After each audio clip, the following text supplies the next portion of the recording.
Hello dears, welcome in new historical video. It's dawn of May 1940. German panzer divisions are cutting through France at impossible speeds. Infantry marching 25 m a day, then fighting through the night. French commanders can't react.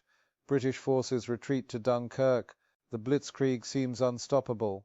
There's a reason for that. The German military is running on meth. 35 million Pervitin tablets distributed in 1940 alone. Concentrated in the mechanized spearheads, tank commanders in Guderian's corps operating for 50 hours without sleep. The drug suppresses fear, eliminates exhaustion, maintains aggression when outnumbered. This wasn't a secret, it was tactical pharmacology. But Germany wasn't the only army with an edge. The Americans brought firepower so overwhelming they could bury positions under steel before infantry ever moved forward. The Soviets went from losing 4 million men in 6 months to fielding the most experienced, most brutal army in the world. The British fought with surgical precision born from the knowledge that every casualty mattered, and the Japanese refused to surrender, turning every island into a graveyard. 5 armies, 5 completely different systems of violence. Here's what made each one lethal and which was actually best. If you want to understand the tactics and systems that shaped World War II combat, hit subscribe. This channel breaks down the mechanics of warfare that history classes skip. The early dominance of the Wehrmacht came from 3 things: decentralized command, superior tactics, and chemical enhancement. The 35 million Pervitin tablets weren't distributed evenly across the entire 3 million man invasion force. They were concentrated where they mattered most: Gordon-Prin-Vanyanine Panzer Corps and the Luftwaffe bomber crews. Tank commanders used it to push through the Ardennes for 36 to 50 hours without stopping. This continuous pressure disrupted the French command cycle. By the time French generals understood where the attack was coming from, German tanks were already 30 miles behind their lines. Pilots used it for long-range bombing missions over Britain. Infantry and the spearhead units used it to march faster than the enemy could retreat. The drug worked. German soldiers operated at peak performance for days. But by 1941, the costs became clear: addiction, psychosis, cardiovascular collapse. Soldiers who'd been on Pervitin for months were breaking down mentally and physically. The Wehrmacht scaled back distribution. By 1942, the chemical edge that fueled the early blitzkrieg was gone. German infantry had to fight without it. Drugs weren't the real advantage, though. The real secret was how the Germans commanded their forces. In our previous video, we discussed off-tracks tactic, mission-type orders. German officers told subordinates what needed to be done, not how to do it. The lieutenant on the front line could change tactics immediately if the situation demanded it. No waiting for permission, no radio call to headquarters. If a flanking attack wasn't working, switch to frontal assault. If outnumbered, disengage without orders. This made German units adaptable in ways their enemies couldn't match. Compare this to the Soviet system in 1941, where officers were shot for retreating without permission, even when staying meant certain death. German squads were built around one weapon, the machine gun. Early war, the MG-34. By 1942, the MG-42, 200 rounds per minute. It sounded like a buzzsaw tearing through metal. Allied soldiers called it Hitler's buzzsaw because the psychological effect was as deadly as the bullets.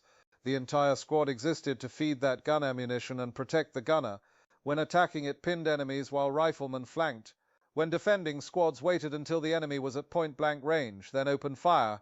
By 1944, Germany introduced something that changed infantry combat forever: the Storm 44, the world's first assault rifle. It gave riflemen automatic fire with actual range. German infantry could now suppress entire squads without needing a machine gun. But the weapon almost didn't exist. Hitler rejected it, insisting bolt-action rifles were sufficient. Designers continued development in secret, disguising it as a machine carbine. By the time Hitler approved mass production, Germany's industrial capacity was collapsing. Most infantry still carried bolt-action rifles until the war ended. But Germany's real advantage wasn't weapons. It was the system. German sergeants and corporals were trained to think like officers. They understood the broader tactical picture. They could read terrain, anticipate enemy movements, make decisions without waiting for orders. If a German officer was killed, the senior NCO took over, and the mission continued. Soviet units in 1941 often fell apart when their officers died because the men hadn't been trained to think independently. In 1940, the Wehrmacht was the most lethal fighting force in the world. By 1945, they were defending Berlin with teenagers and old men. Attrition changed everything. The Eastern Front consumed the best soldiers. Stalingrad alone cost 300,000 men, most of them veterans. By 1943, experienced NCOs were being replaced by recruits with weeks of training. Clear's throat collapsed, but even in 1945, German soldiers remained dangerous. American Colonel Trevor Dupy analyzed combat data and found that German troops inflicted 50% more casualties than they suffered, even when outnumbered, even when defending, even when losing. Man for man, the Wehrmacht was the most tactically effective infantry of the war. But tactics don't win wars when you're fighting the entire industrialized world. And that's what the Germans were about to learn the hard way. The American philosophy was simple. Don't send men where you can send steel. The United States was the only nation to equip its entire infantry with a semi-automatic rifle as standard issue. Other armies had semi-automatics, Germany's G43, the Soviet SVT-40, but only in limited numbers. Most German, Soviet and British infantry still carried bolt-action rifles throughout the war. The M1 Garand fired as fast as you could pull the trigger. 8 rounds, semi-automatic, accurate, reliable. General Patton called it the greatest battle implement ever devised. German soldiers facing American infantry in Normandy reported being overwhelmed by the sheer firepower. They couldn't keep up. An American squad of 12 men, all armed with M1 SEGs, could generate sustained suppressive fire without relying on a single machine gun. This made them more resilient than German squads. Killing the bar gunner didn't underscore the unit. The Browning automatic rifle was the weak point. It was designed for World War I trench warfare, not mobile combat. 20-round magazine, no quick change barrel. It overheated quickly and couldn't sustain fire like the MG42 or the Bren, but American doctrine compensated. The M1s provided covering fire while the BAR maneuvered. The most decisive American weapon wasn't a rifle or machine gun, though. It was artillery. The US developed the Fire Direction Center system, which allowed a single forward observer to call fire from multiple batteries simultaneously. Time-on-target missions coordinated dozens of guns, so every shell landed at the exact same second. No warning, no time to take cover. The proximity fuse, introduced in late 1944, allowed shells to detonate at a precise height above the ground using primitive radar. This turned every artillery round into an airburst that shredded infantry and trenches. American expenditure was staggering. The Third Army alone fired over 5 million rounds. During the Battle of the Bulge, the First Army fired 1.2 million rounds in 4 weeks. The US industrial base produced over 25 15mm rounds in 1942 alone. This was the American way of war. Bury the enemy under high explosives before infantry ever moves forward. For every American soldier on the front line, multiple men supported him in logistics. The Red Ball Express, a convoy system that supplied the advance across France in 1944, moved over 12,000 tons of supplies per day. German panzers ran out of fuel. American tanks didn't.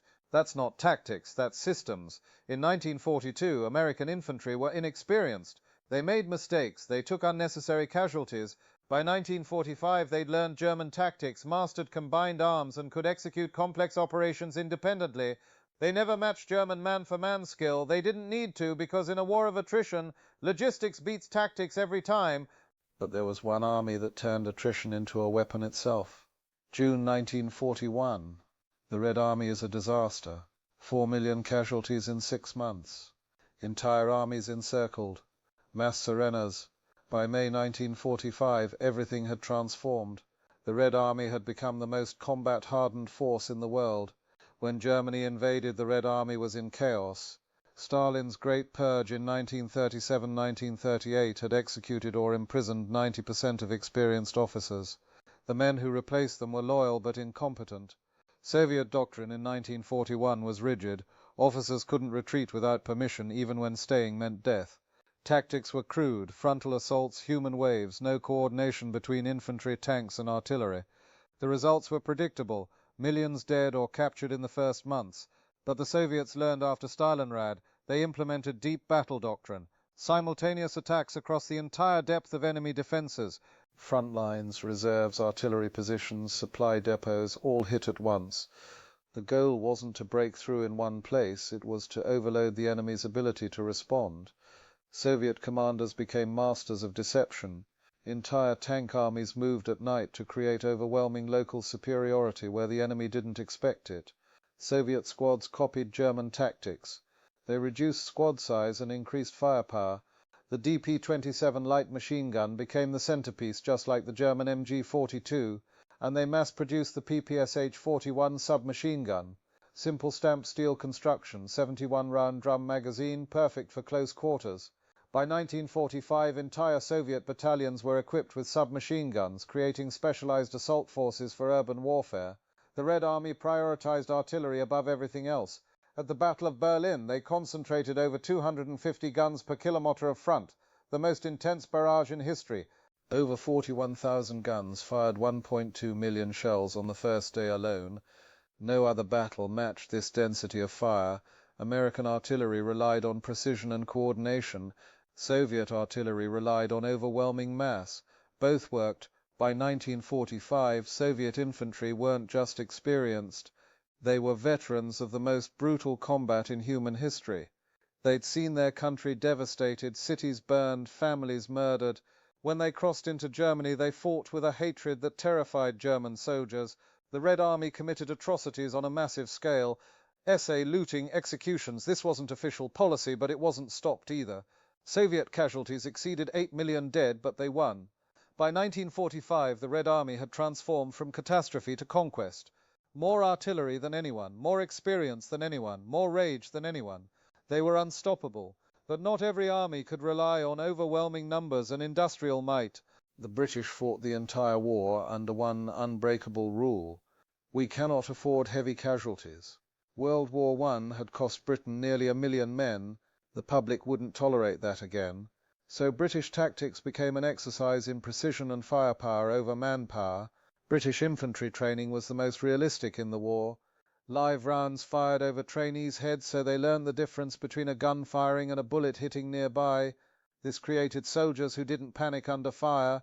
British doctrine emphasized small, deliberate advances. Consolidate positions, don't take unnecessary risks. The Lee Enfield was the fastest bolt-action rifle of the war. The pre-World War I Mad Minute standard was 15 aimed rounds at 300 yards. Skilled soldiers could exceed this, but comparing it to the M1 Garand is misleading. A semi-automatic action is inherently faster than any bolt action, no matter how smooth. The Lee Enfield was the best bolt-action rifle, but the M1 Garand was still superior in volume of fire. The Bren light machine gun was arguably the finest of its class. Quick change barrel, 30-round top-mounted magazine, exceptional accuracy. Unlike the American BAR, the Bren could sustain fire without overheating. British squads were built around it just like German squads around the MG-42. British infantry excelled at coordination with tanks, artillery and engineers. When they attacked, tanks moved with them, artillery suppressed enemy positions, specialized vehicles cleared mines and obstacles. This required extensive planning and communication. British infantry was slower to adapt when plans changed, but the system worked because it preserved lives. By 1944, Britain had reached full mobilization. They were forced to disband entire divisions just to provide replacements for other units. Montgomery's cautious approach, criticized by American officers as too slow, was a rational response to demographic reality. Britain couldn't replace losses the way America or the Soviet Union could, so they fought smart instead of aggressive. But one army fought with neither caution nor overwhelming firepower. They fought with something else entirely. The Imperial Japanese Army fought with something none of the other forces possessed: absolute willingness to die. Japanese soldiers were indoctrinated from enlistment. Surrender was the ultimate disgrace. Captured soldiers dishonored their families, their ancestors, their emperor. Death in battle was honorable. Surrender was not. This wasn't propaganda. They genuinely believed it. On Iwo Jima, only 216 of approximately 21,000 defenders surrendered during the battle. That's a 99% casualty rate. Compare this to German or Italian forces where surrender rates reached 20 to 30% when positions became untenable. Early in the war, Japanese infantry relied on aggressive night infiltration and bayonet charges. These worked against unprepared Allied troops in Malaya and Burma, but against American firepower, masked charges became suicide. By 1945, Japanese commanders adapted. General Kuribayashi on Ioma built elaborate underground fortresses designed to survive naval bombardment and force Americans into costly tunnel fighting. No more banzai charges, just brutal attrition. Japanese rifles, the Type 38 and Type 99 Arasaka, were decent but unremarkable. Japanese machine guns were the weak point. The Type 11 and Type 96 suffered from complex feed mechanisms that jammed easily. Reliability was poor. The Japanese never prioritized submachine guns. The Type 100 was issued only to paratroopers in small numbers. In jungle fighting, Japanese infantry with bolt-action rifles faced Americans with Thompson's bars and M1 carbines. The firepower gap was decisive. Japanese training emphasized bayonet fighting, relating the bayonet to the samurai katana. Many soldiers received only 3 months of training before being thrown into combat. Discipline was brutal. Officers beat men who failed standards, but no amount of discipline or fighting spirit could overcome industrial reality. Japan's production was a fraction of America's. They couldn't replace losses. They couldn't supply forces adequately. By 1945, Japanese soldiers were starving in jungles, cut off from supply, still fighting, brave, determined. But bravery doesn't stop flamethrower tanks or naval bombardment, and one by one every island fell. So, which of these armies was actually the best? The answer depends on how you define best. Early war. The VE was unmatched. Superior tactics, veteran NCOs, decentralized command, chemical enhancement. Poland conquered in weeks, France in 6 weeks, nearly knocked the Soviet Union out in 6 months. No other army could match their adaptability and aggression. By 1942, everyone was learning, American infantry gaining experience, British mastering combined arms, Soviets becoming veterans, Germans still superior man for man, but being ground down by attrition. By 1945, the Red Army had the most experience. They'd survived the Eastern Front, mastered operational warfare, had more artillery than anyone. Americans had the best logistics, best equipment, most firepower. British had the most precise combined arms coordination. Colonel WW2’s analysis confirmed it. German soldiers inflicted 50% more casualties than they took throughout the war, even when outnumbered, even when defending, even when losing. Man for man, the Wehrmacht was the most effective, but wars aren't won man for man. They're won by systems. The Americans and Soviets didn't need better soldiers. They just needed more soldiers, more bullets and more time. 5 armies, 5 different ways of fighting. Germans mastered tactics but lost to attrition. Americans mastered logistics and buried enemies under steel. Soviets transformed from disaster to juggernaut through brutal experience. British fought with precision born from necessity. Japanese fought with fanaticism that couldn't overcome industrial physics. The lesson isn't that one army was best. Germany had the most effective soldiers man for man, but ran out of men. The Allies had worse soldiers early on, but overwhelming industry, endless logistics, and time to adapt. And in the end, that's what mattered. Could any army have beaten the Americans and Soviets once their industries mobilized? Or was the outcome inevitable the moment the US entered? Drop your thoughts in the comments if you want more tactical breakdowns of World War II. Hit subscribe. Thanks for watching.